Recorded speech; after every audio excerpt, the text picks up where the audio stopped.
Hello again, and welcome to Super Deluxe Gamescast for Thursday, July 7th. If you're not already aware, SDGC meets right here each and every Thursday night at 9 p.m. Eastern Standard Time, where we discuss the latest gaming headlines and the politics of both the art form and the industry. If you've been along for the ride so far, welcome home. And if not, thank you for joining us tonight. Feel free to stick around and maybe throw us a sub. Who knows? How is everybody doing tonight? It's another Thursday night in these trying times, and I have been very excited about this episode for quite some time because I'm a huge Final Fantasy fan. Final Fantasy VII Remake is probably my game of the year right now. I've already played through it 3 times, and we have three times. First, we had Brianna White, the voice of Aerithon, and now we are joined by John Eric Bentley, the voice of Barret Wallace. What's up, everybody? This is so cool, man. Thank you so much for joining us. You're thanking surreal. Me. I'm like a fan of the show. Listen, I heard about you guys through Darren, who's one of the lead guys over at Rusty Rupees. Yeah. And he and I were the ones who were walking at PAX, and he saw you eating, and I'm like, oh, yeah, that's the dude. And this is like early on when I wasn't even like understanding what social media was, much less doing podcasts. So I was like, yeah, you want to go say hey to him? He's like, nah, he's eating. I'm like, oh, yeah, you're right. He's eating. Let's go. So I just want to point out, and I'm sure everybody here will echo it. Hearing that you were already a fan of this podcast is kind of blowing my mind in a way I can't really describe right now. Yeah, like I'm tripping that you guys are like, congratulations. I'm like, but man, I'm excited to see you all. Man, this is so cool. Thank you. I mean, I said it before we started, but thank you so much for joining us tonight, man. This is a real treat. Oh, you got it, bro. You got it. Thank you. And I needed this during these crazy times that we're dealing with right now. I really, really needed it. Yeah. So thank you. You're a godsend right now. Before we start the show, I have a very pressing question for our guest. Could you? Oh boy. This is more just for me. You know, feel free anyone else to join. No, I will not do his voice. No, that wasn't even what I was going to ask. I would, however, like to know. Could you please deputize me into Avalanche? I feel like you have the authority. You know, it's a process. Me and Finn did both get interrogated by Turks at PAX, so we both right. Finn, what kind of weapon you got, Finn? Just let me know. Oh, I mean, just like you, I like to stick to my guns. So I got a real one on. I got a cannon on one arm. Finn's weapon, John. Finn's weapon are his puns by far. It's true. Like, they are very bad, and they hurt everyone that hears them. They're absolutely horrid. So Finn he's that recruit that just hangs out at Seventh Heaven. Yeah. That's exactly what he does. Yes. That's exactly what Finn does. I bring a certain like exuberance to the group that just lifts spirits. You know, it's just you gotta have someone like that. And he's modest. Yeah. And I also have a sock puppet, so therefore everyone wins. Of what? This is our mascot. He's our self-made mascot. Oh, yeah, that's cool. So I didn't know you held on to him. Cool. It's a sock. It's funny when you hand out socks as awards at shows like PAX, and then you see later in like social media posts when like the teams behind this game or that game are showing all their awards, and then they've got a sock pinned to the wall by all the trophies, and it's like you gotta love that though. It counts. You gotta love that. Everybody's like, what the hell is that sock? Like, why is there a striped sock on the wall? Nobody with eyes on it. No, I don't understand that. Because this year after PAX, there's actually a studio that put up like they won a Saki award on like the Steam page with the demo for their game, and it was like so crazy for us to see that. And they put like the palms around it and stuff, like listing off all their awards. They put more like, effort into that graphic so than we did into the mascot. Like, you gotta love that though, man. Yeah, really, you gotta love that. Before we we're gonna have a game awards this year. I'd like to think, but I don't know how many people are going to be there in person. Event, probably. Oh, it's for sure going to be digital. Because November. I mean, obviously we don't want to talk too much about all of the various things that are terrifying us right now, but it's not likely to be cleared up in November between potential second wave and flu season. It's gonna be bad. So probably not sticking a bunch of people in a room together for an award show. We just need something happy, even if they do it remotely. We just need some something happy. I think right that's likely. now, man. Not even as a distraction, but it's something that so many of us like to just, be a part of.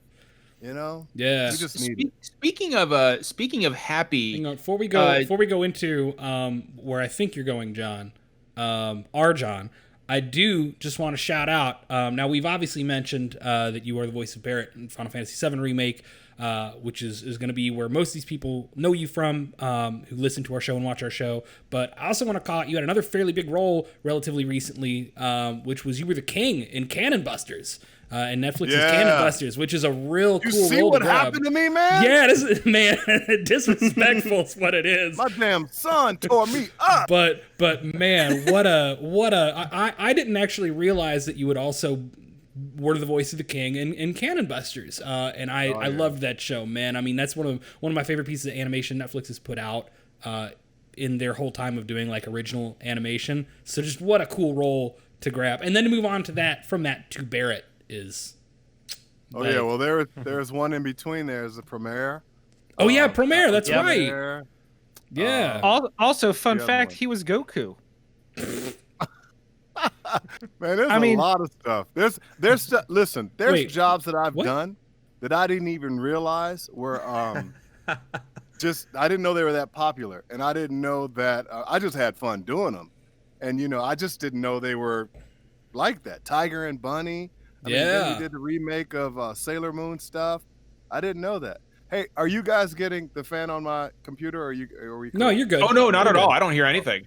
Beautiful. Yeah, Beautiful. absolutely. Yeah, so there's a lot of stuff out there. I just didn't realize, one, that it was going to be that big, and then two, that people were checking it out. I didn't know. I'm always amazed. So I had a question, John, and this is like, I want to start with John, but this is something that we're all going to answer. As everybody knows, it's kind of I guess you could say a trying time right now, and it has been for the past forever, it seems like. Yeah. But this has been 2020 has been the longest decade of my life so far. John, what are you doing to kind of keep your spirits up right now, considering the state of everything around us? It's funny you ask. It changes. It changes every week, and just recently, it changes daily. At one point, so I've got 4 boys and my wife. We're all here, and they're all different. So it's like going to another country, going to each one of their rooms. So that helps me as a dad to kind of go, okay, what do you need to talk about? Oh, what do I need to do for you as a dad right now? Or what kind of conversations do we need to have? Each one of them has been taking everything that's going on in different ways. So my job is to listen and to, be a dad and try to comfort and help and encourage because it's tough, Same thing with my wife. Very active. My wife is a very active woman. She wants to go out and she wants to say, hey, we need to do this and we got to stand up here and we need to do this. I'm like, whoa, slow down, babe. We're hungry, stuff like that. And I know that sounds sexist, but it's not. It's like, wait, baby, you ate already, but we're all like just getting up after having such a hard night's sleep because we were all nervous about what could possibly happen in the neighborhood. And I know you were too, but you slept. So, because you got 5 men here to protect you. So it's different. But also, my wife and I, she's just a sweetheart. That's my best friend. We went, we go kayaking a lot. I went and bought some damn kayaks. I was like, you know what? I'm getting out on some water, and I'm going to let this water heal me because water's always done that to me. So I went out and bought 2 kayaks, and my wife and I have been kayaking every other weekend. And it's brought a lot of peace. I just don't, I turn off the phone. I don't worry about what's going on social media, and I just try to get out. Aside from that, I've been in this booth just trying to generate work, which has got my mind off of a lot of things that are happening that are, quite frankly, frightening right now. Yeah, there's a lot of that going around, but it sounds like you're rolling with the punches and dealing with all this, the best way you can. And it's really nice. Like, nothing about the situation is truly nice, but it's nice that you have your family there. It's, and I'm sure you guys are, all kind of I'm like, families are already supposed to be close, but I'm sure this is just bringing you guys even closer. And I do have one question. I'm a father myself, and so like our kids screw up sometimes.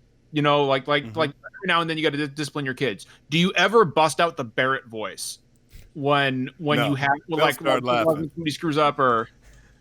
No, they'll start laughing at me. Like, Dad, did you just talk to me like Barrett? Or they'll go, Dad, did you just Nick Fury me?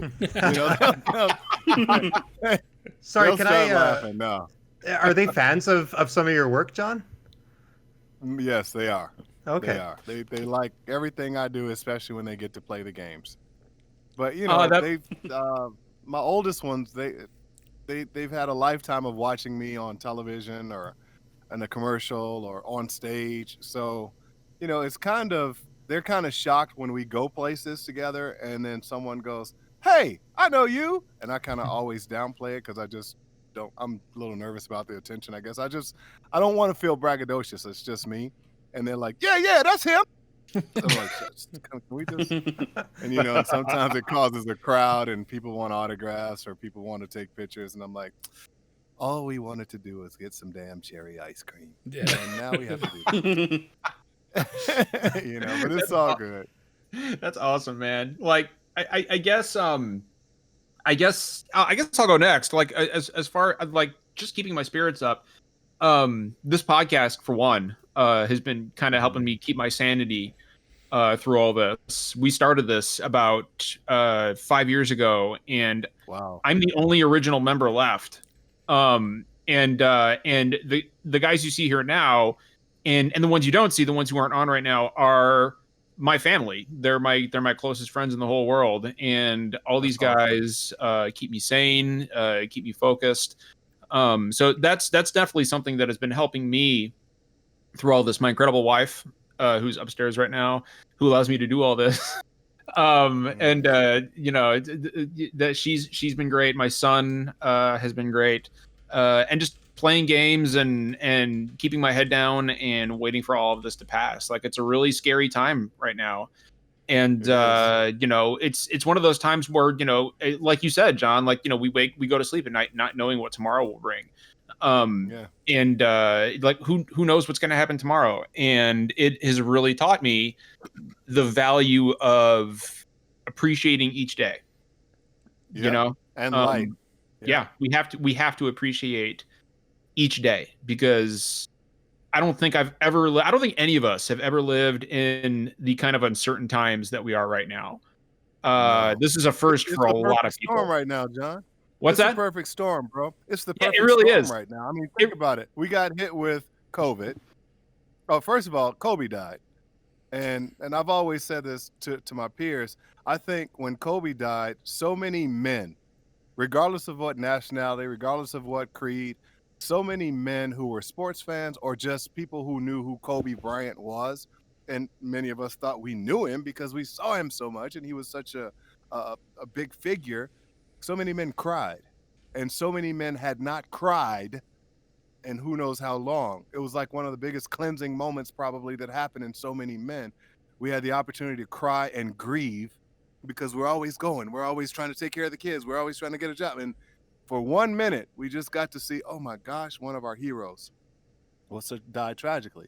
And then COVID hit, and we're like, okay, what is this really? Because no one knew. Everybody claimed to, but they didn't. And then right after COVID, we're dealing with all this race riot stuff and everything else that has transpired since then. And then COVID's coming back in another wave in different places. So it's like this perfect storm, unlike where it was the Great Depression. It was like, okay, everybody's broke. Ain't nobody got no food. Boom. There wasn't like plagues and earthquakes and flooding and things. And then not only that was here. It wasn't all over the world. COVID is hitting everybody. So it's this crazy storm that is just brewed, Johnny, and it's daunting and it's heavy. And everybody's getting affected and hit by it in some shape, form, or fashion. Sorry, I know it was your turn. My bad. No, this is the whole point of a podcast is to talk. I haven't been this concerned about things since Iraq. My first Iraq deployment. It's the last time I've been this scared. Derek, what are you doing right now to kind of pace yourself and keep yourself happy? I wish I could say that my actual job work has been a good distraction. Oh no! But I work in TV news, and I work right in smack in the center of downtown Louisville. So especially over the last month or so, I mean, I'm smack in the middle of some very important and in a lot of ways uplifting and in a lot of ways, scary national attention. Again, for very important reasons, but I'm working right in the middle of that. And I'm so work is not really the escape I need it to be. But,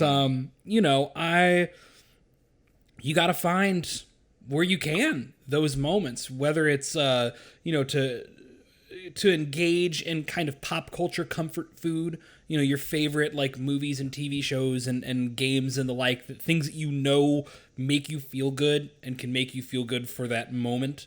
I've always been a foodie, but I've really doubled down on food, and I've really, really ramped up kind of the complexity of my cooking over the last couple months, partially because I'm stuck at home all the time, but so food has been a big escape for me. But and then this podcast, which has been real weird for a couple of months, because like we went to PAX and PAX East started out great, and then I came down with the flu. Partway through. Yeah. So I think I contracted it. Derek and I were out for the rest of the time. Almost the entire show. There? Yeah. Yeah. My In partner. Boston? Yes. Yeah. So my partner, I'm going to tell the story. My partner had the flu real bad before I shipped up to Boston to find my wooden leg. So I was worried already that I was going to get sick while I was up there. And we got to remember, this was kind of before the pandemic had really hit in America, but we knew that some of the first cases were in Boston, and everybody was worried at PAX. So I start getting sick, and everybody starts looking at me like, I'm gonna kill everybody there. And then I get Justin sick, and Justin's coming down real bad. So then the two of us are just hanging out in the hotel for the back half of PAX, and I'm walking to the corner store to pick up cough syrup and Gatorade and stuff so we can just sleep it off. I remember that shit. I felt so guilty because I was the only one that didn't die at PAX. I was still having a good time. I caught it on the way home. Like I started feeling sick. You were gone that last night though. You didn't go out the last night. Yeah, I did. No, sir. I was too sick to remember. I got sick on the floor, at the club, or at a bar, or on the plane. Well, yeah, Finn didn't start showing any symptoms of the flu till he got home. John, I know, was starting to get his fever and his sore throat and everything Saturday night before he shipped out. We went out for hot pot, and I was shoved into a corner by myself because I was afraid of getting people sick. So every time I coughed, I had just like this big wad of napkins, and I was like, oh God! And you remember that we waited like an hour and a half to get a table, and it was just Finn, you were there. Yeah, it was. Here's the thing. At the time, we were very annoyed, but looking back now, and that was the last social interactions I've ever been able to have with my friends in the industry. I cherish that hour and a half wait because we had a good time together. I remember joking about how overkill I thought PAX was being at the time. We all were. We're like, wow. Yeah, we all did. I feel real dumb, y'all. I feel real dumb. We're like, wow, look at Sony backing out because 2 cases in Boston, and then look at us now. I just remember walking into the hotel room and seeing Derek roll over and just rasp, "I'm dying." I was like, dude, I'm so sorry. My God, Derek. Yeah, so we had that, and then we've come back, and it's been a wild couple of months for the show, as we have had like a bunch of big games and news, and then no news, and then a couple of really cool guests, and then like no guests, and then people left for their own projects, and it's been very up in the air. But in a way, I cherish that because that unpredictability has meant that I can't settle into a rhythm with the show. And that's keeping me, it's keeping me on my feet, but it's also keeping it interesting and exciting at a time where I really need to keep my brain diverted 100% on something. You know, if this was too easy, I'd be thinking about too many other things while we did this. So, so yeah, I mean, you know, it's not easy to go to work and do the news and just talk about COVID for most of your shift, but you know, I hear you. That's only 8 hours out of the day. What about Jeff up in Canada, man? Like how are you? I mean, like I know one really good thing that happened to you recently, but in general, how are you weathering the storm up there? What are you doing to that keep good thing things- again? I feel this immense guilt every time, like just because like my whole online circle is all from America, and like we're getting like we have about 200 or 300 cases of COVID a day here compared to like Damn it, Jeff. 60,000. Like I'm not trying to brag, but it's just like the situation is so different. But it doesn't really. Wait, Jeff, where are you exactly in Canada? I'm in Edmonton, Alberta, so.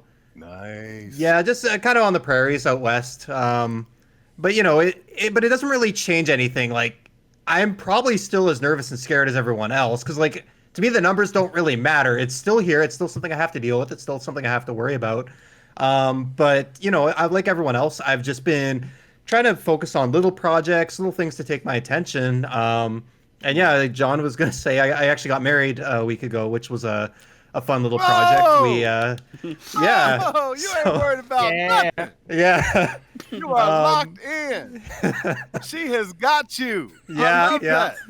Locked it up. So no, really happy about that. Honeymoon, baby. Yeah, we had a little stay at home honeymoon. Booked a few days off work, but it was good. Just got to kind of recharge. It's supposed to be Adam and Eve day every day in your house right now. Yeah. But you know, that kept us busy for a good month or two.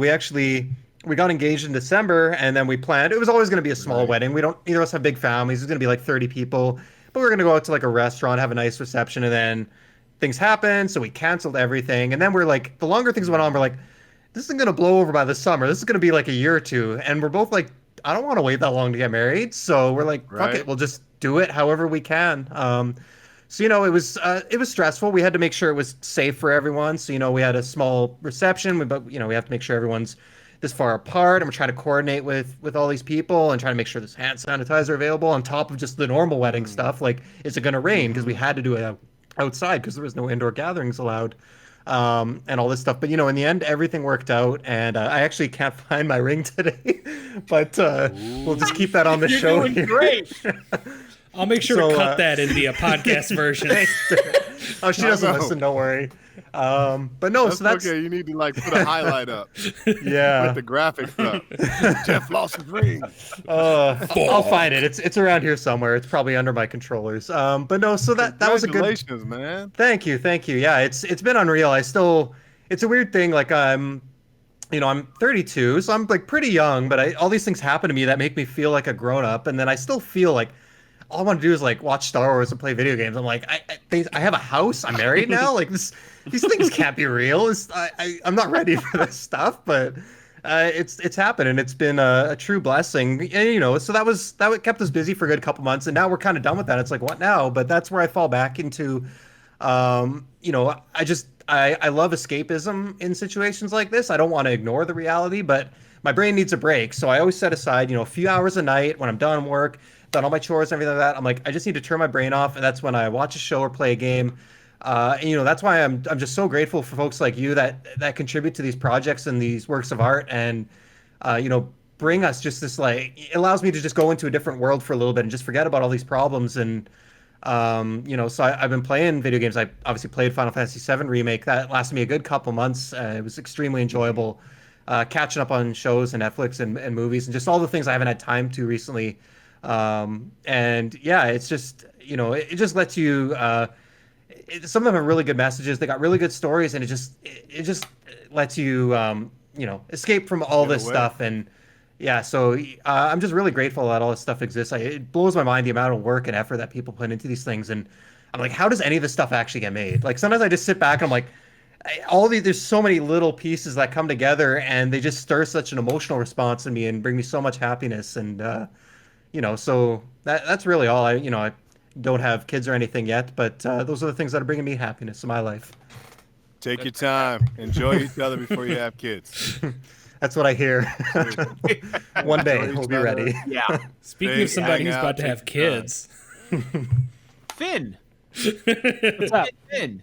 What's up? How have you been keeping happy, Finn? Are you happy? Do I make you happy? You don't not make me happy, I guess. That's As he I'll rubbed take the it. That's sock. about as good as I can. That's about as good as I can get. I want to preface it with it's gonna come off as pandering, but it's truly genuine. Is one of the things that makes me happy is when we have amazing guests on our show, because it gives me something to look forward to, like more than just the normal like gathering of everyone. Oh, so you don't look forward to us. You look forward to guests. You don't. I'm so sorry. I'm so sorry. Did I not just say more? That's what so you're saying, than just a Finn. normal Okay, I gathering? get it. I get it. It's fine. It adds like an event equality. Like you get excited when there's like a Nintendo Direct or something. You're like, oh, look, just something to look forward to. I don't know. There's just something cool about it. So thank you for joining us. You just make the show better because we finally have a good John on, and I don't know. Oh, that's cool. So you gonna make John come out his hat, man. You better stop. all right. The other stuff that's been bringing me joy is I mean, because you have to understand right now I'm currently in Florida, which by the way just became the world's epicenter of COVID, which that's today. fun Number one. USA. Where are you? Tampa, St. Petersburg specifically. So fun. A lot of elderly fun. there, man. I never thought I'd miss the days of being in New Orleans, which was the old Southern epicenter. I just keep moving to the hot spots. What can I say? Please don't come to Louisville. I love you, but it's gonna chase you here. Or Canada. Yeah. Stay down there. Apparently, I'm Go to just a Jeff's harbinger house. of doom. But it's the little things. It's like Jeff said, just retreating to some comfort games and TV and just things that I know I can sit down and for a little bit just block out all the stress and anxiety of reality. And right now, a game I'm playing, it just came out for everyone else to enjoy, but it's a little game called Crosscode. Yeah, this game that rules. game has been, if you're a fan of any like Super Nintendo era style RPGs and stuff, it's gonna be a strong contender for one of the better games of this entire year. Oh, it's so good. Yeah, it's already one of my favorite games of all time. Yeah, no, it's legit amazing, and Is it on a platform? it's on Switch and Xbox and PC, and I don't know if it's on PlayStation yet. Why would It it is. not be? No, It's PlayStation on 4. everything else, It's right? on all the major There we consoles. go. It's on all of them. So yeah, it came out today. Okay. Actually. So Okay, I'll check it out. and then just watching comfort TV shows with Saki. We've been enjoying just rewatching Last Airbender, which is always a Wait a classic. minute. With sake, the drink, or you no, have somebody named? So, all right. Oh, you're quick, Sock. no, You got to explain sorry, the I have to rest. give Yeah. context. So Finn is actually in a relationship with the sock itself. Like Saki is our That's why he mascot. keeps stroking that thing. But the my wife created the mascot, so we all know her collectively as Saki. So when I speak of that, that's who I mean my wife, actual human person. Let's not talk about men having relations with socks, y'all. That's Finn, it's I'm so just much more making interesting sure. if it's actually the sock. Ah. I know, huh, No. John? I'm gonna leave that one alone. So we've just been sitting and watching just some like comfort movies and TV shows. Like she had never seen, Anything good? she had never seen The Last Airbender, the TV series. So I rewatched that with her, and she I saw the movie. fell in love. I hate you, and you shut your mouth. We have just started watching. We just finished She-Ra and just a bunch of cartoons, just a bunch of like feel good. Got a cool ass wife. Yeah, I mean these were My all wife her will ideas. Not watch that with me. Oh, see, and then we just rewatched Hamilton, and had a nice cathartic cry last night. So the end of that just hits differently when it's framed as a film. I don't know. That was good. It's just been a bunch of small moments that keep us not thinking of reality. So, yay. That's what I've been excited and happy about. Mhm. And also all of you. Yay. My Yeah, I'm not buying it, man. I'm not buying that last one. No? Okay, well I tried. John's giving you the chin. I am. Oh hell! Oh no! Oh, wait till the podcast is over. I'm going to yell at Finn. That's true. Justin, what about you, dude? How are you keeping happy, man? Aside from Zeke. Wait a minute, where is Yeah, I've Justin? been try- Where are you, Justin? I'm right here. Yes, hi. Where like geographically? Spice. Oh, geographically, I'm in upstate New York, a little bit outside of Rochester. Oh, okay. I got folks in Buffalo. I actually have folks in Okay, cool. Rochester, too. Stay in the house, Okay, cool. though, please, because y'all got. Woo. Yes. It's been extraordinarily hot lately, and I've been trying to keep my big fluff boy Zeke cool. He's a big fluffy cat, so I've been trying to keep him cool, which has been a lot of work. Some people may know I have personally had a very rough couple of weeks due to some family issues. So okay, bro? I have. I'm not gonna focus on it right now during this show. I've spoken about it a little bit, like on Twitter and in Discord and stuff, but I'm not gonna go in deep on this show. But so I have been. I finished my replay of Last of Us Part 2. I kind of dove right back in after finishing it, and this second playthrough has really resonated really deeply with me due to, some of the stuff that's been going on in my personal life. And I don't mean that to be a downer. Like, it's been extraordinarily cathartic to play through it again. I finished up the platinum, which was also exciting because the ridiculous multiplayer trophies, I never got the platinum for the first game, even though I finished it 8 times. The new one? So I actually got... the platinum for 2. The first one. For the first one, yeah, the first one. Okay. I was about they had to say, crazy. You're playing every day. You go to Time. 8 times. I mean, if I kept at the pace it took me to finish the first time, I probably could have. But yeah, Dang, you're the man. it's been but like, so playing through that was really, really good. But I've also just taken to, because it's been so ridiculously hot, I've waited till like sun started to go down a little bit and just like put on some music or a comedy podcast and just like gone for a walk when it's cooling down, wind's blowing. I live in a pretty, rural suburban area, so I can go for a walk, nobody's around. And that's kind of been like the one time of my day where I've really felt normal for a little while right now. And so it's been so those have been good. And especially this crew and people in our community have reached out to me and been very kind to me during this rough period. So I really appreciate it.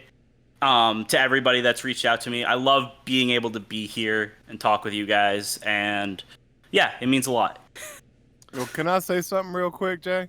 Is that all right, John? Yeah, sure. Go ahead.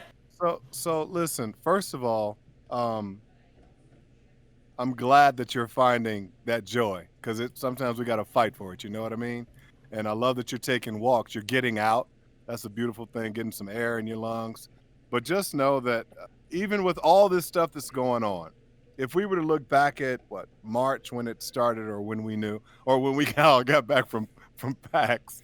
Well, I got sick at PAX. So for me, this basically started like day 2 of PAX, and then I was sick for like 3 weeks, and then quarantine started. I'm real sorry, bud.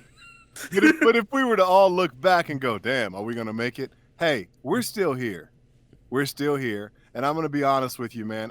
And finding the joy in the little things that we're doing as individuals and as families. And I'm going to tell you straight up, man, what I've learned in my life, prayer changes things. So please know this, Justin, that me and my family are going to commit to praying for whatever you're dealing with, and just going to cover you in prayer, man. And I'm definitely going to be getting in contact with everybody else and making sure that you're good, making sure that things are better, because I expect that. I'm going to have my wife and my boys and myself, we're going to be lifting you up in prayer, man, because that's the only thing that I've seen work actually in my life. So I'm just putting it in his hands. So much love to you, but I'm glad you're here. And having said that, I need you to continue to fight. Do I need to say this in my Barrett voice? I need you to continue to fight, and I need you to still be a member of Avalanche. Don't give up. Do your thing. You know what I mean? But I'm being very serious. Thank you. Thank you so much. That really does mean a lot. That is Thank you. awesome. Oh, you got it, bro. Thank you. You got it. You got Damn, it. John is That's why wholesome. we do what we do. Well, that's why we do what we do, man. I mean, the biggest thing, who knew that this was going to hit? And when the game came out, I got so many calls of, thank you so much. You have no clue what you just got me through. I'm like, what? And I'm like, you know what? If that's what it's for, then cool. And then someone called me on Cameo. They said, hey, we want you to look into doing Cameo. I'm like, what's that? And they're like, you just say things for people and they call you. And I'm like, okay. And you can charge this much money. I'm like, what's the least amount of money that we could charge?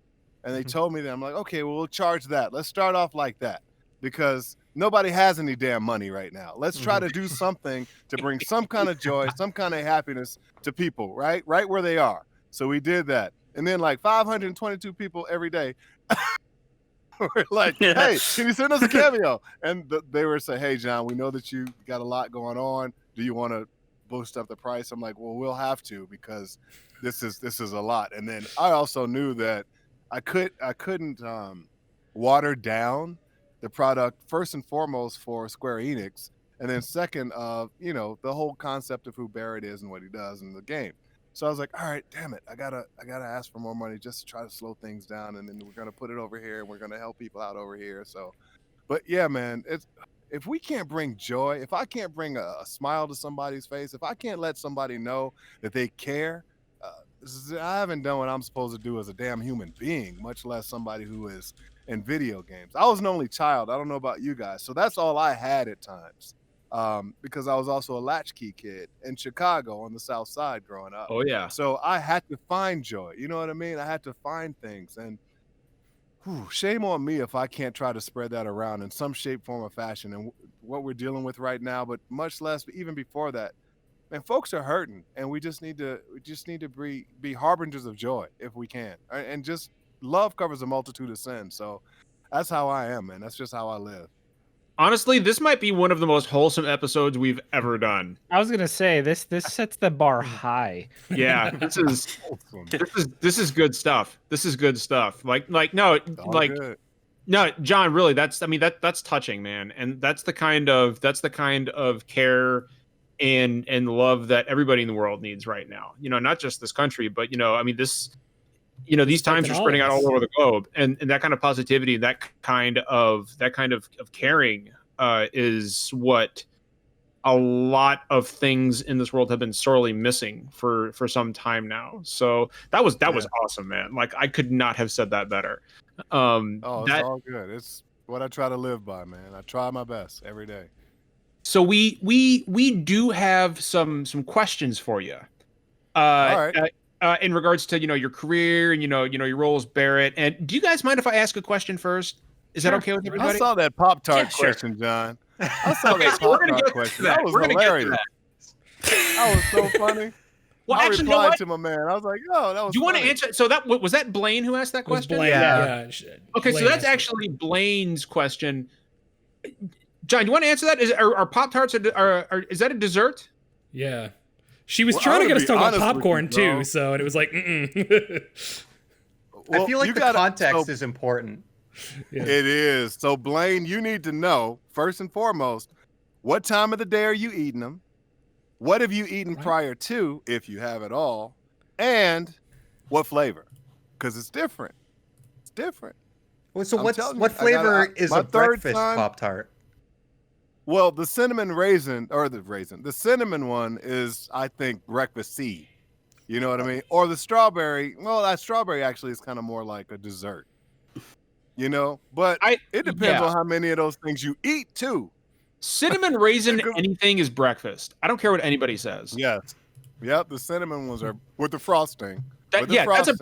Not the plain ones. Yeah. The plain ones are like Fig Newtons, and Fig Newtons taste better. But the cinnamon with frosting, that's a breakfast. That's a breakfast. Absolutely. The s'mores, come on, man. That's straight up dessert. Yeah, no, strawberry one. It's also the best options, one. Man. You got options, Blaine. So that's just law now. I'm just saying It that can be all three. a dessert is just a snack with an appointment. That is. And a hell of a lot of sugar. There's the cook. Right. There's the cook. I just started this damn keto thing. That's why I'm so impressed with you running 7 miles, John. I just, today was the first day I got past 2. So I just was all happy. I came home, I got 2.3, and you're like, yeah, I just ran 7. I'm like, shit. He's wild. Don't. I'm not gonna lie though. Like at 21, after running that, I would have been like, woo, I'm ready for another 7. At almost 40 running that, I got home and I'm like, I want to die. Like, John, me at 21 would have died before finishing that. Like, wait a minute, Justin, how old are you? I'm 31. Get out. He's a young-looking guy. Justin's a young-looking guy. Yeah, everybody thinks I'm quite a bit younger than I am. It's because you don't have a beard. If you had a beard, that's why I keep mine on. It makes me not look like a baby. No, Finn, look at that smooth dark hair and that skin that don't have no blemishes. That's a kid. Yeah. I'm the baby of the group. At 29, I'm our youngest, so he's just so young at heart. Wait a minute, you're younger than Jeff? I'm our youngest one. I'm 29. Oh my gosh, that's hilarious. Everyone else in their 30s. So well, we age differently up here in Canada. The cold just kind of keeps everything the way it is. It just preserves it. You're like, it's just the Iceman coming up in Canada. They're all frozen and yeah. You know, I come out once a week to do a podcast and then go back in. I know. Make sure his eyes aren't glowing. Every time we ring Jeff in for the podcast, he comes in and he says, "Who has disturbed my 1,000-year slumber?" You'll notice you never actually see a Canadian out on the street, so you don't know. It's too damn cold. Not true. I was in Toronto. I mean, I know that you know of. So I do have. I wouldn't know they were Canadian. I'm sorry. We were supposed to answer questions. No. Dude, this podcast usually goes off the rails far before it has now. So trust me, like this is good stuff. Turns out IC stands for tangent. Yeah. So John, I'm curious. How did the role of Barrett land in your lap? So the story goes, I was working on another project with Skylark, and the casting director there, she's just a sweetheart. Her name is Rita. She is an incredible person. She and her sister and her dad, bless his heart, who just passed, and even her Wonder Dogs. She said, "Hey, I've got this audition. I'd love for you to, come in and read." And I'm like, "Sure. What is it?" She was like, "Well, actually, you can do it from home. It's the character of Barrett." I'm like, "Okay, well, will you send me the specs?" She sent me the specs. I'm like, "Wait a minute." Because the name was a different, every time you do an audition, it's never the name of the project. Right. Right. It's like cheese or like hamburger or something. Yeah. It's something weird. I can't even remember the name. I think this one was called Last. I can't remember. I can't remember what it was. Like I just found out, I'm segueing again, I'm sorry. I just found out that a role that I did was for Resident Evil. This last thing they did, this to escape out of the room, Resident Evil. Oh, Resistance? Resistance. And I'm like, I didn't know the dude's name was Tyrone, and first of all, and then second of all, only brother in the damn game named Tyrone. But I was like, if I'd have known how young he was, I would have never used and I went up in pitch, but I would have never used the pitch that I used. I would have gone up and or I would have called my son Noah, who does this, who's incredible, and say, "Hey, Noah, you want a job? You should go over here and audition for this." But so I didn't know what that was until it came out, and I'm like, "What? I was Resident Evil?" So for this one, I auditioned and I said, "Hey, I think this is a character that I grew up playing." And she's like, "What are you talking about?" I said, "Is this Final Fantasy VII?" And she's like, "Well, I'm not allowed to tell you." I'm like, this is Final Fantasy. So show me a picture. And she showed me a picture of Barrett. I'm like, that is, oh my God. So I'm like a little kid. My wife is like, why are you yelling? Why are you yelling? I'm like, you don't understand. I got a chance to audition for Barrett. This is the first RPG game. So it's the first RPG game I played back in 97. Yep. And I had just gotten married in 96. We moved out to, we were about to move out. No, we had moved. We had moved to California, and I'm like, oh my gosh, there's a black character, and he doesn't die, and oh, this is crazy. This is awesome. I'm serious, man. There was a lot of things to take into consideration. A black character in an anime style game, RPG game for Square at the time, and I'm like, oh my gosh, it's cool. Let me look at the words, because you have to side scroll, and I fell in love with it. It made me really start loving RPGs. So I got Wild Arms from there and several other games. Wild Arms, So- yeah. Remember that game? Oh yeah. So she said, okay, well, come on in, and they want you to read. I'm like, okay, well, I got 5 different ways I can do this, because I really, really, really want this. She's like, I can tell. And so I said, well, let me just narrow it down to 3. And she said, okay. So I said, I can do it this way, this way, this way. She said, just come in and read. They liked your audition. I'm like, oh, okay. So I'm on to the next phase. So the next phase was to go into the studio and to read and be phone patched into Japan so that they could hear. And I'm like, okay. And I told them straight up, I said, I have 5 different ways to do this, but I'm going to tell you right now, I sound like Eddie Murphy and Donkey and Shrek. I was just talking, man. I was so excited. My wife always laughs, because when I get nervous, I just talk. I just talk. So I'm like, oh my gosh. So I'm on the phone with them, and I do it this way, and then I do it the third way, or second way, and then the third way. And I said, but I can narrow it down and blend these 2. And they were giving me direction over the phone. They were all calm and smooth. Turns out it was a translator, and it's just really cool how we did it. And I said, okay. And the crazy thing is I had just gotten back from doing 3 jobs. One job was for looping ADR session, and I had no clue that we were going to be screaming for 2 hours straight. So we're screaming in a club. Yeah. And I'm like, this is crazy. Next job was to do a video game voice. I'm like, I had no clue that the video game voice was going to be like a Japanese anime type character. Doing all that. I'm like, this is going to suck. It's hurting my voice. And then the third job was another looping session that lasted 2.5 hours. And they're like, oh yeah, we're not at a club, we're at a game. And you're in the stands watching the game. And I'm like, what? And they said, oh yeah, John, can you stay a little later? We need you to do the players on the field. And so it was a whole day of screaming. And if you could have seen the inside of my throat, I'm sure it was like raw and red and just swollen. So by the time I get to read it, I'm like, hey, you have any tea? And so she's like, yeah, sure. So I got tea, and it didn't help. I'm like, I need another cup. And this was before we even went into the booth. And she's like, how are you feeling now? I'm like, I just numbed it. I'm good to go. I don't know how that happened. So we did the thing. I left. I'm like, I don't know if I got it.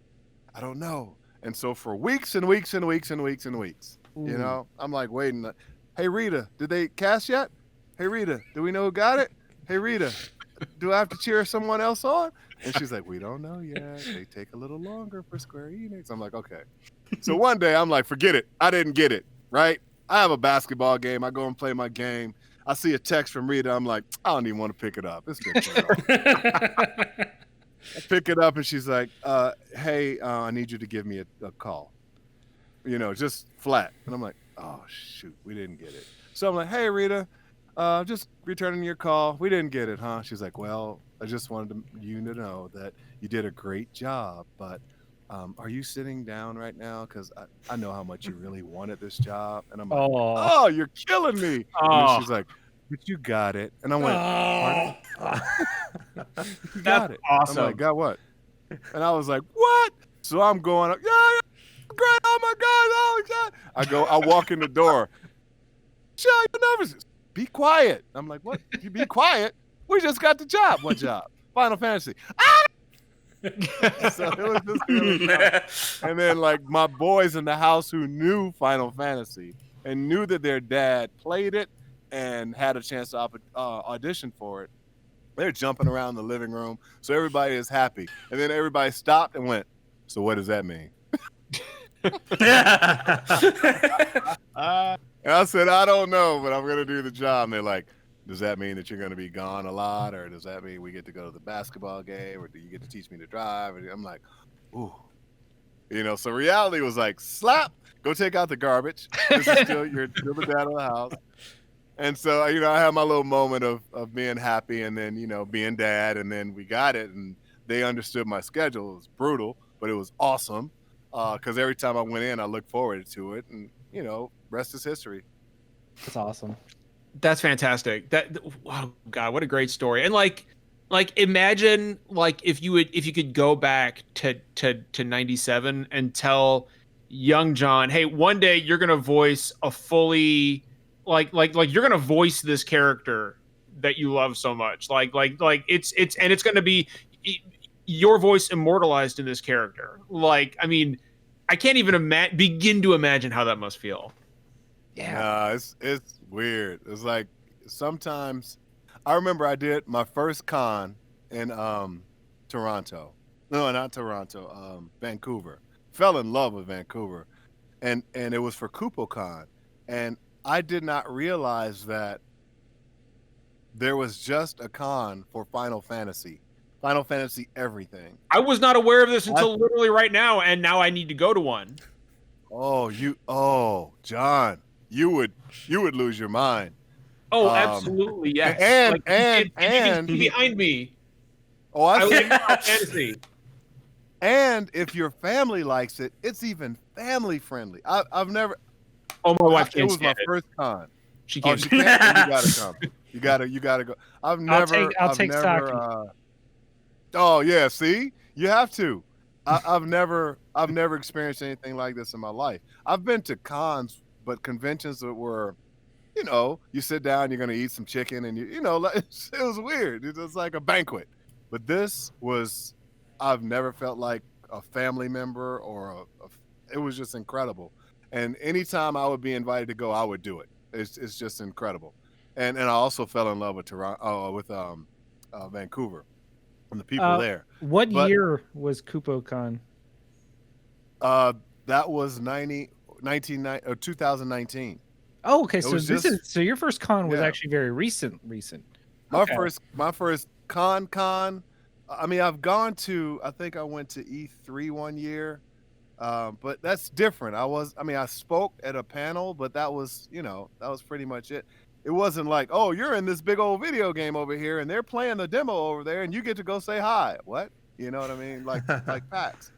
So my first con was in November, and then I've done 3 more KupoCons since then, and then PAX. So I haven't been to many cons, Okay. But that, John, you would lose your mind there. Even the merchandise. Yeah. I mean, man, they have materia. John would go broke so fast. Oh, yeah. I kid you not. But because of who you are, and they know who you are because of the podcast too. I mean, they would love you, dude. But they don't know who I am. I guarantee it. Oh, no. You should contact Alex Main. He's actually up there by you, Jeff. He's a little farther northeast than you are. Okay, cool. Yeah, it's cheaper for me if we stay in Canada. So everyone just come up here and we'll have a big party. I'm going to stay with you. Right. If you think for one second that I'm not going to KupoCon, then you've lost your mind. But this would cost me like $2,500 each way, so I might sit this one out. No. Listen, especially with flights the way they are right now, you might be sitting pretty, Jay. But check this out. When we did PAX, so I went from California to Vancouver, from Vancouver to Boston to do PAX. From that night, I couldn't stay because I had to go to Toronto to do KupoCon. Left KupoCon that morning, early that morning, came back to Boston to do the second day of PAX, left PAX and went to London to do another KupoCon. Oh my God. So I had a brutal Wow. And then came back home and was wondering why the hell I couldn't find toilet paper in the grocery store. I didn't know what happened. I was like, wow, I'm really out of thinking. And people were laughing at me. They're like, why are you hugging everybody? You got cooties. I'm like, hey, look. And John, you'll appreciate this. When I was at PAX, a a lot of folks were like, hey man, this pandemic is going around, da da da da. I'm like, yeah, I know it is. I don't know how brutal it is, but as much sanitizer and as many things as you've given us to wash up, I'm gonna give the fans what they want. And I hope you guys are cool with that. You don't have to be around me, but I want to watch them play the demo. I want to go over and look over their shoulders and see them play. I want to see them play the board games. I want to be in the merchandise area. And when folks come up and say, hey man, can we take a picture? I'm going to come across the table. Is that okay with y'all? They're like, yeah. So they assigned us, basically handlers for that. But I'm like, hey, I personally think I had COVID back in October of 2019 because I was so sick from, flying and stuff. And I was like, all right, maybe you can't catch it twice. I didn't know any better. I was like, it's just the flu, right? And I was like, nope, it's not. Because I have two dear friends who caught it, and one is still in the hospital. She just came out yesterday. Her husband came out. She's been in for 115 days. Damn. He came out at day 37. So, and then we've lost people. We've lost family members. We've lost friends from it. So it's real. But, having said all that, did all that, pumped up about it, it is what it is. But I'm telling you, KupoCon, whoo, Alex and we call him Steve. Alex and Alan have put this thing on. It's incredible. I've never experienced anything like this. Oh, Finn, we're going to KupoCon. Yeah, like, we are. Not a quest, like we're going to KupoCon, Finn. And we are gonna personally buy out all of the Final Fantasy VI merch because Vicky's not gonna. Man, they got it too. My wife Vicky could not give fewer shits about Final Fantasy. Like, she's like, John, I get it. You like Final Fantasy. You don't need to tell me about it. I've been trying to get her to play Final Fantasy VI for literal years. And Saki played it. No, I'm not going to do that, John. Saki was like, if this is your favorite game of all time, then I will play it and that's what I need to tell Vicky. That's what I need to tell Vicky. You guys have to go. You guys have to go. It's incredible. And we're going. Usually out of the sure, we're going. But I know that they're going to do Montreal, Toronto, and possibly Vancouver again. But I know Montreal and Toronto are going to be. Okay, Toronto I can make. That's a drive. I can drive that. There you go. Meet up there. We'll hang out. I'll ask Alex to invite me to that one. So, John, I had a question for you, if you don't mind. Obviously, you mentioned before, I think you even mentioned doing some stage and theater, but obviously you've got a good variety of experience in, acting in both like live action movies and TV and stuff like that. And then also doing voiceovers in both animation and gaming. So I'll let you kind of pick how you want to answer this. I guess I'm curious, like, what's the biggest difference between doing that, like, traditional acting in front of a camera and doing the voice acting? So, like, either, what's the difference between working with TV and movie studios versus, like, game companies?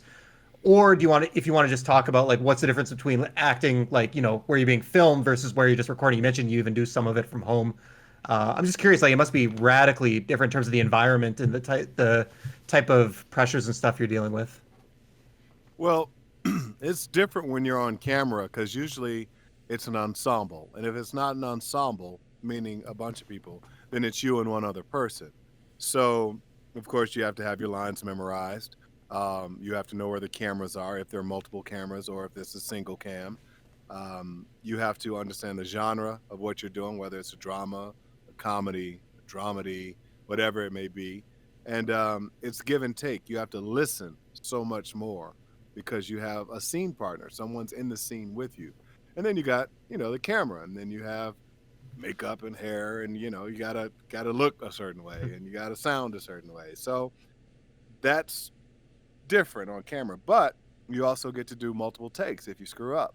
So that's cool. Theater on stage, you can mess up, but it's probably wise not to. You got one shot. Really got to know your lines. Pretty much.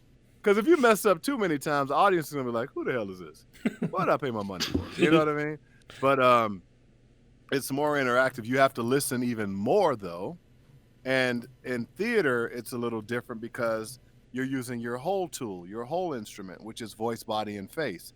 Camera's the same way. It's just that it's more subtle and you have to slow it down. But even on camera, you have to know if you're doing a film, if you're doing a television show, if you're doing hosting, or even within the television show, are you doing sitcom, or are you able to move like that? Sitcom and 3 camera, multiple camera is more like stage, so it's a little easier to go from one transition to another. But if it's single cam, if you move an eyebrow, it looks like you went like this. You know what I mean? A certain way.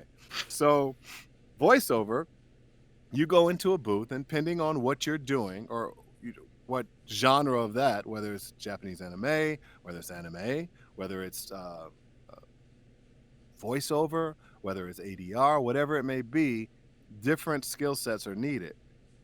Sometimes you're with an ensemble. Very rarely are you in the room with someone else, unless it's ADR, doing a specific show. I love if we're doing a voiceover session for anime and there are multiple people in the room, because you can really play off of each other.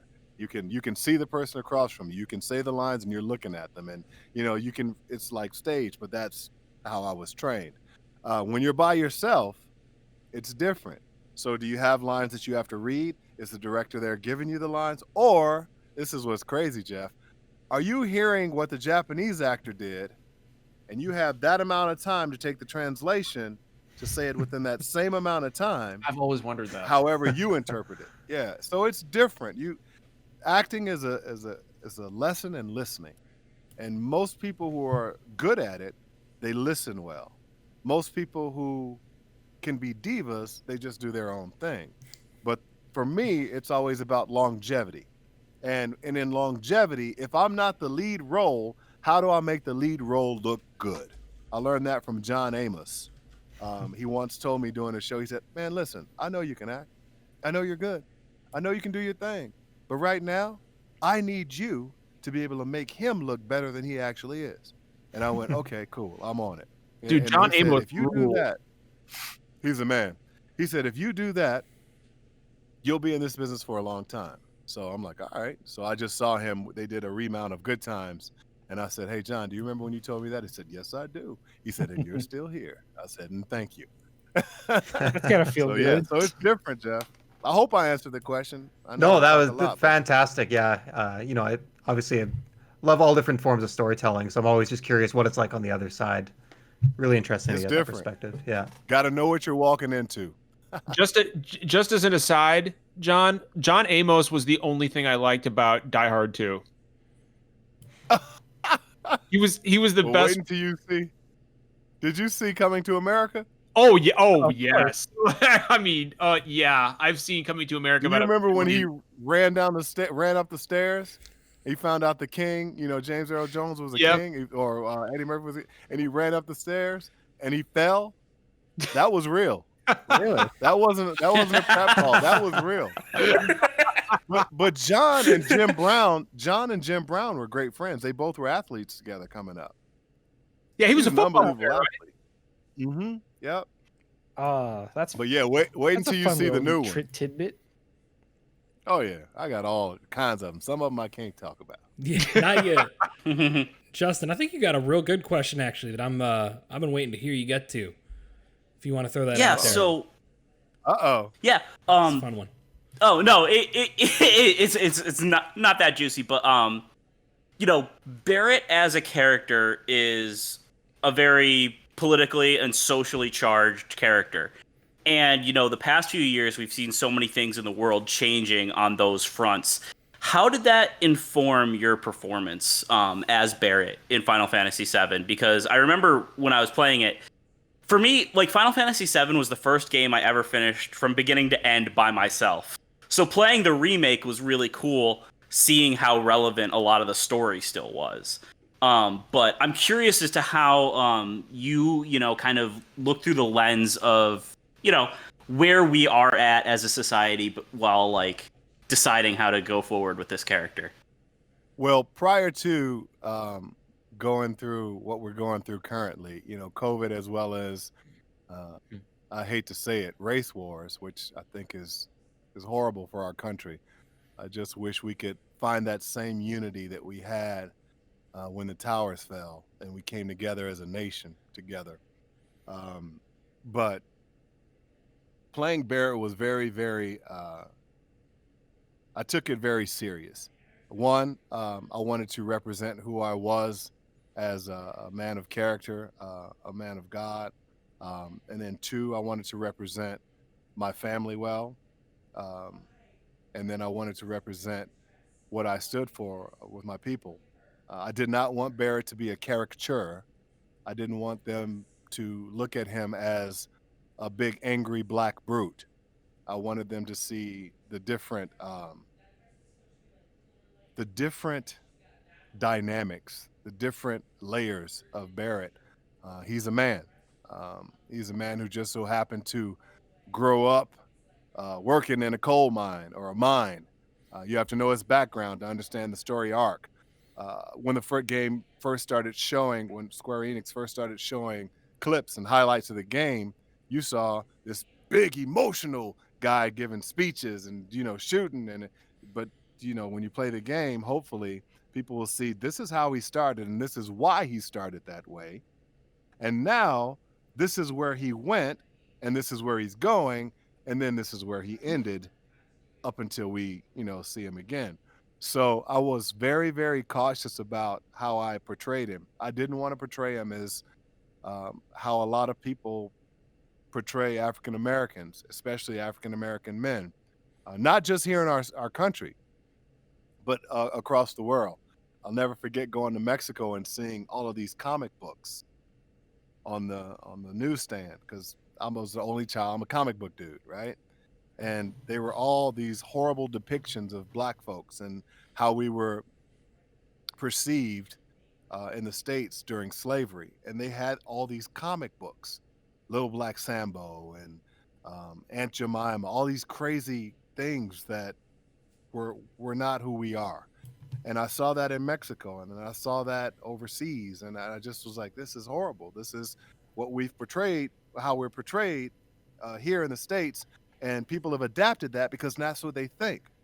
I know it's true because I'll never forget going to do a show in a remote area, a stage show, and they said, "Oh, wow, you're not like them. These kids." We did a show for kids. So I said, "Like not like who?" They said, "You're not like those guys on MTV," because that's all they saw was whoever was performing on MTV or entertainers or whatever it may be. I think at the time it was Flavor Flav and Public Enemy, and they thought everybody was like that. I'm like, no, well, Flavor Flav is a very educated dude, but it got to a point where it's like, man, I'm too young to be explaining this to grown folks and kids who haven't been talked to by their parents or teachers or grown folks. So I realized then that I have to make sure that the mantle that I've been given is to make sure that people understand that we're all pink on the inside. We're people. Yeah. And there's different cultures, there's different races, there's different creeds, and there's something great out of every one of them that we can adapt and we can look at and we can be around and we can, accept. And so I wanted to make sure that he wasn't portrayed that way. And I did the best I could at it. Even though I would get 200 letters that said, "Hey, great job, oh my God, back in the '97 when he was so great." I was like, yeah, I know how I didn't want to do that. And then I would get two people that would say, "Man, I hated Barry. That was so you just made him sound so black." And I'm like, well, first of all, he is black. Second of all, Barrett sounds like one of my uncles. That's how I took a little bit of my uncle. I took a little bit of different people that I've known in life, and that's how Barrett. And I took a little bit of me and put it all together and came up with the voice for Barrett. And it's so funny. My wife said, "Why are you looking at the 200 that loved you and you're so affected by the 2 that didn't?" And I said, "I don't know." I said, "I don't know." And I said, well, maybe it's because the 2 that didn't see the whole thing. They didn't play the game. They didn't see the whole thing. And the 2 that didn't, one of them was a person who is my own race. And I was like, whoa, that was tough for me, So, but everybody that I learned the hard way, I got tough skin because I played football and was an athlete all my life. I learned that everybody is going to say what they say. Everybody is going to either like it or not. Yep. It's just how it is. I can't let it affect me. I got to keep on rolling and do what I do.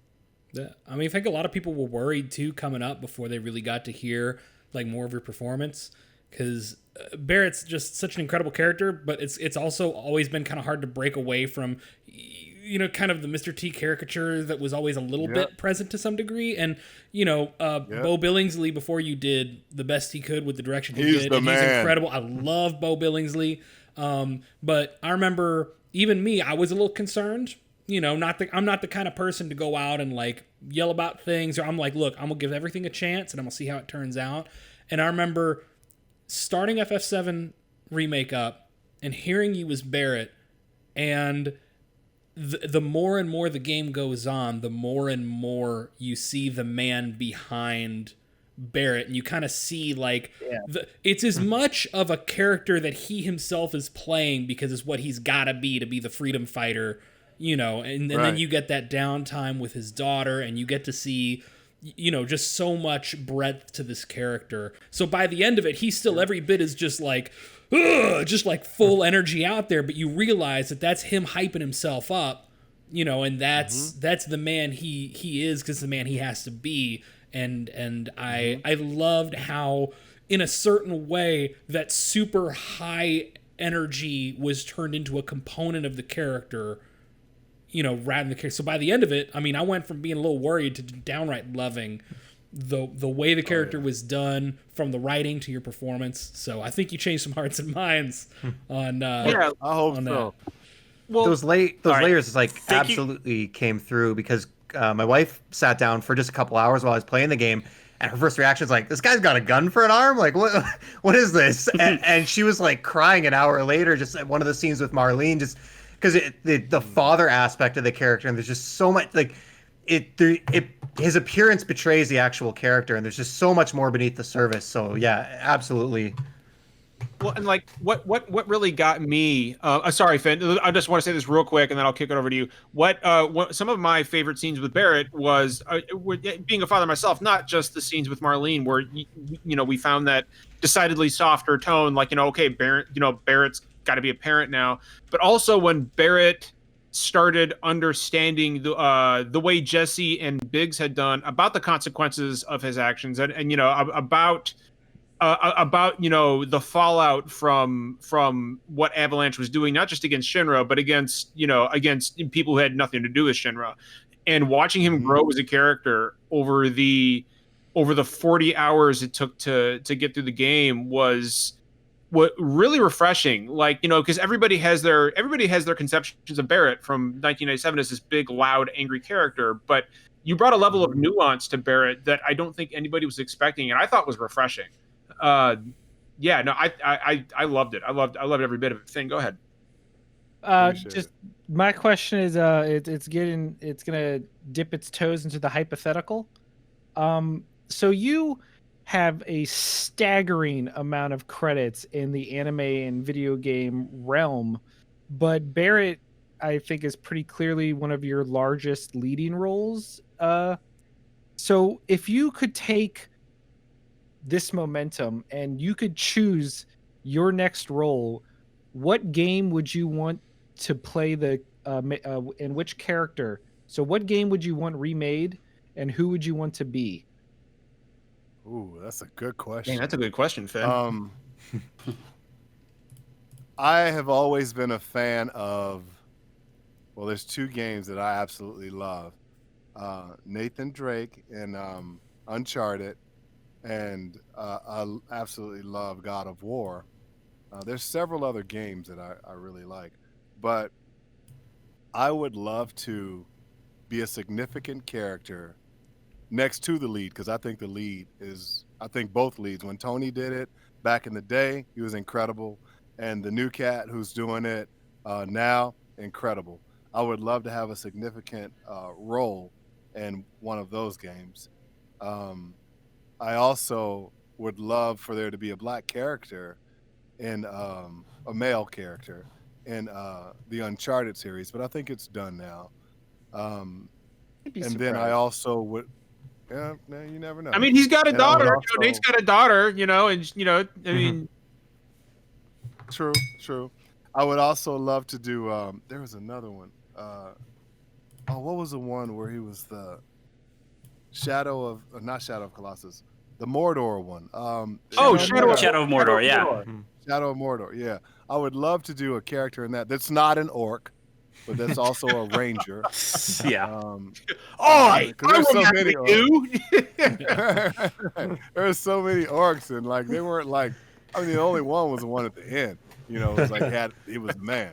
But but I don't want to just do black characters. I don't want to do just characters stereotypically because you're black, then you get to do. However, I also want to fight for there to be more black characters in anime, in video games.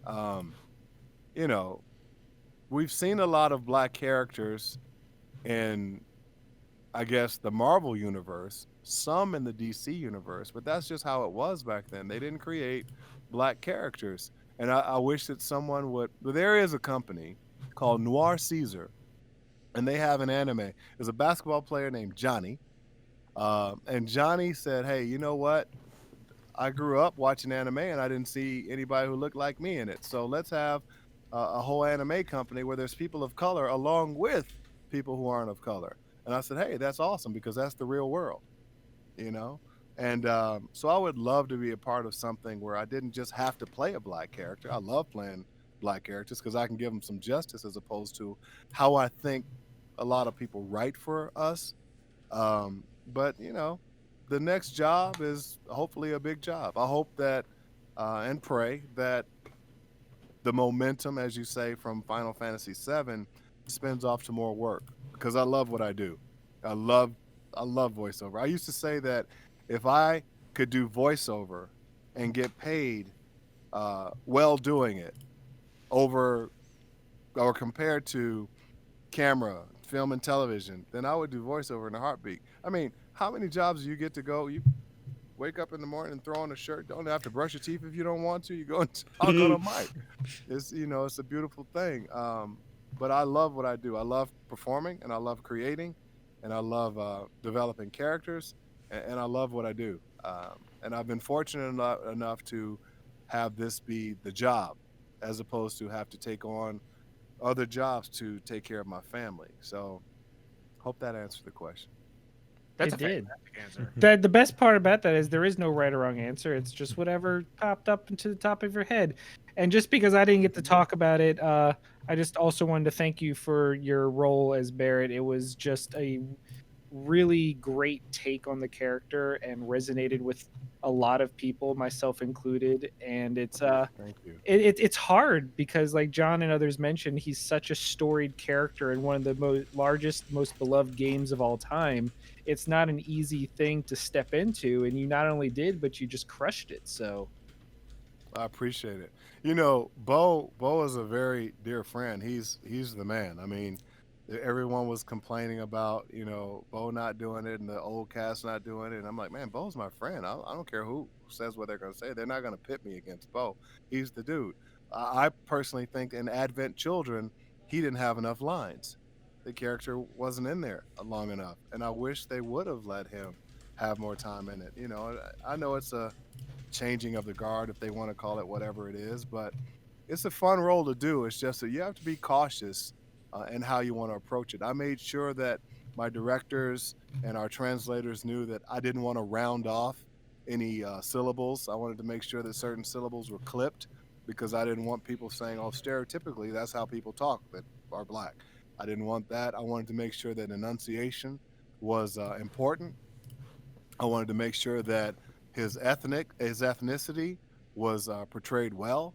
I wanted to do it right. I didn't want to mess up.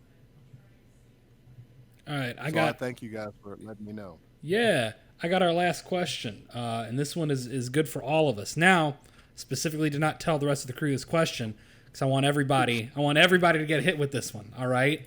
Now, in the vein of Barrett, all right. Let's say he has your a right lot of them on arm his arms gets right here. lopped off and replaced with that big old honking machine gun, right? Now, and please keep your answers PG-13, folks. What is the worst way that impacts your life to have just big old honking minigun stuck on the end of your arm? Have one less hand on you. but big old gun. I'll let all y'all go first. John, I'll let all I'm gonna y'all hit go you first. first. I'm gonna put you on the spot. Our John, the sad John. Oh man, Sad John. Well, I mean, so Derek, big caveat here. Which hand? So here's the question: is it worse if I say right hand or predominant hand? Because we don't really know that Barrett's right hand, that he was a righty. So let's say predominant hand. Let's say predominant hand. No. Let's say your good hand goes. I'm right-handed, so let's say my right hand was cut off and replaced with a machine gun, right? Man, this question don't feel right. Okay, worst thing about that would be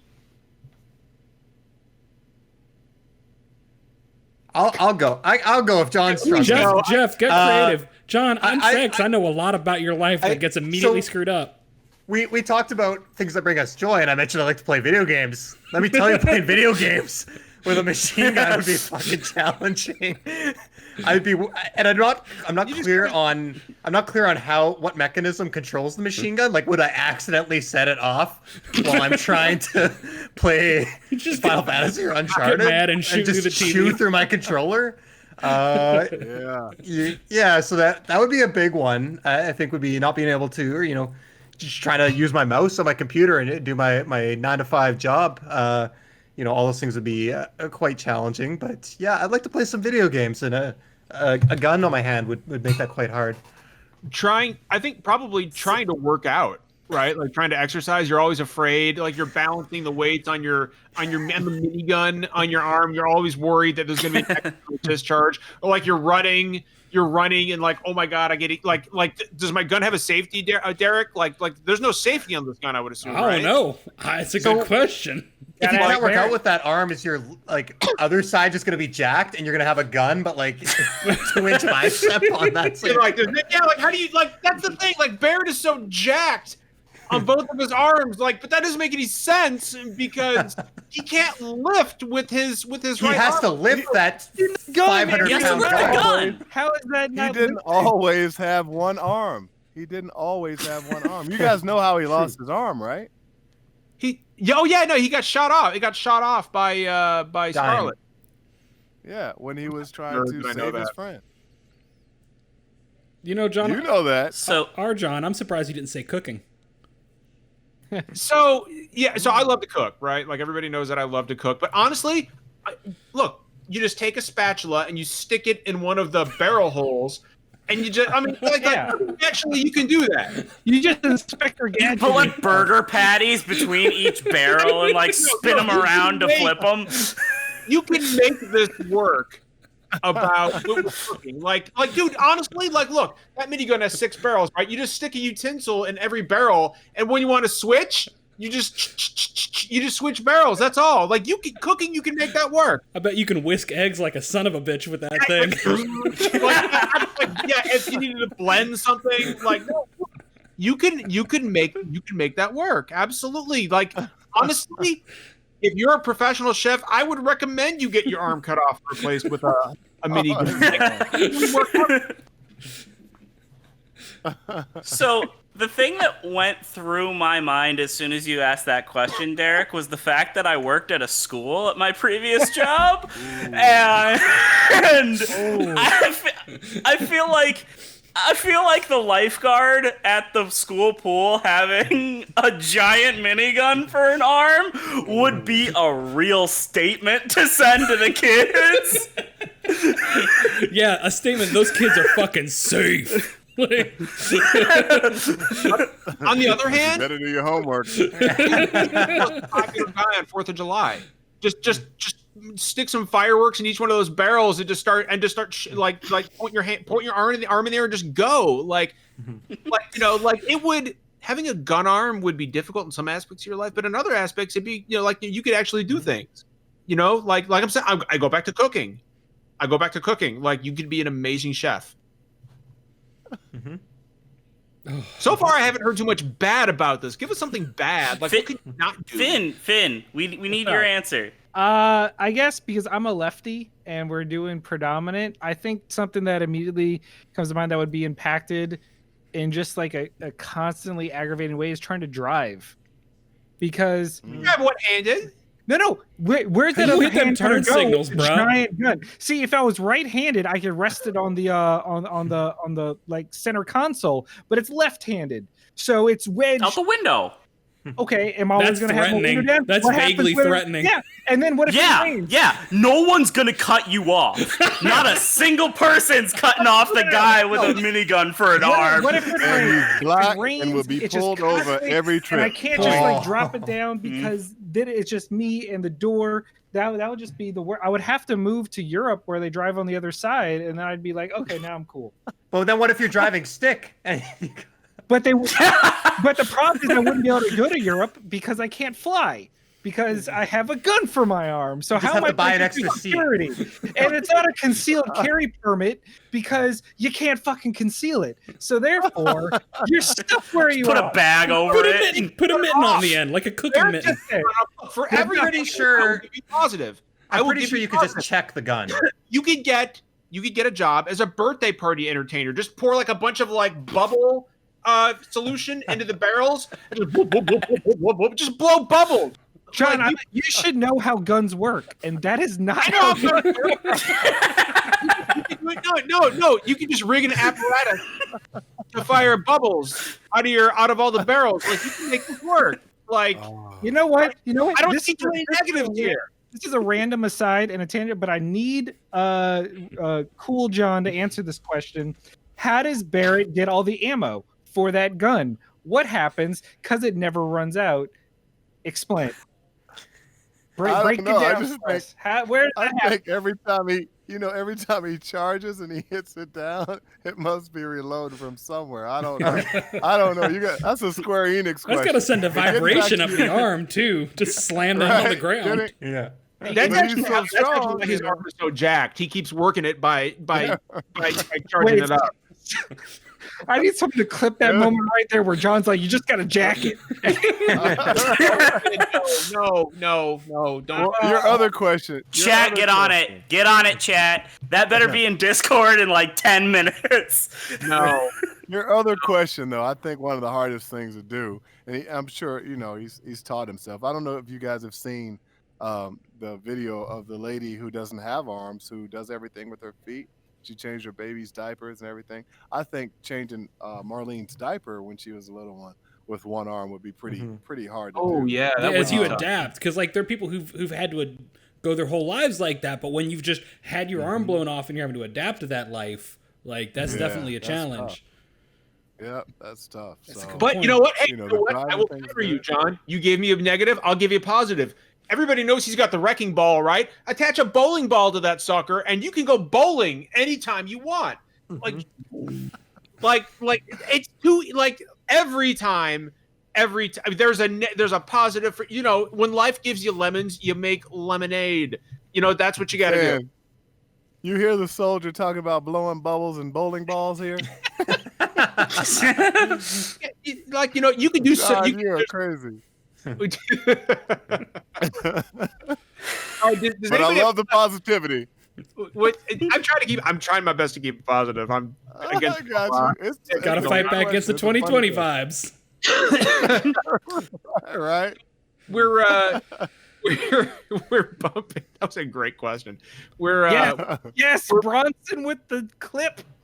Sorry. Bronson. Bronson got the clip. Great. Discord. So we're bumping up against our time here.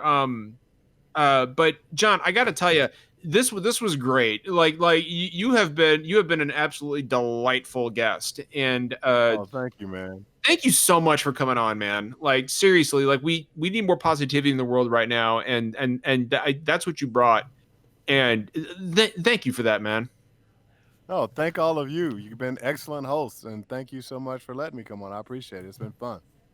This was absolutely fantastic. And dude, you've got an open door. Anytime you want to come back on, we are more than happy to have you. Cool. And also, if I you see us at appreciate it. PAX again, absolutely come bug us. 'Cause- Interrupt. Yeah. the shit. Yes, please do. I'm gonna see you before PAX, right?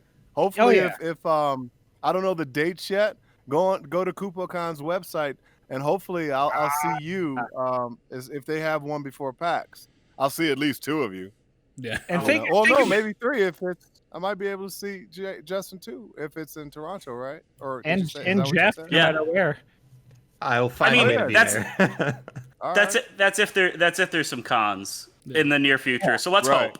I won't be able to make everybody's it. talking about rescheduling. Everybody's talking about rescheduling. I think after February, they think that might be a possibility. I hope it is. I hope so, I already too. know that there's something happening in Vegas. I think it's either February or March that they've already asked me to come out, and I'm like, yeah, sure. Vegas we'll does see not if it seem to be the model for cautious behavior, to be fair. But you know what? I haven't heard anything. See, here's the deal. The numbers are going up, but the deaths aren't. And that's the weirdest thing. The deaths, when this thing first hit, the numbers of the deaths, it was horrible. It was just, I mean, you're in New York. It was horrible. But the death count is not going up. And I don't know if you know, I know people are saying, don't test. I'm like, you have to test. Because my wife, she wanted to go to the doctor. She has to go to the doctor to take a stress test. Well, you can't go to the doctor if they don't know if you have COVID or not. So you have to take a test to go to the doctor. My younger son plays basketball. We were supposed to be at a tournament, which they've canceled them all. Thank goodness. In order to play, you had to take a test weekly to make sure that you did not have COVID. So because I was going to be his dad and go with him and be in the stands, I had to take the test with him. So we were always negative. So you have to take the test. So you have more people now taking tests because they have to go to the doctor. They have to go into the job. They have to, do something.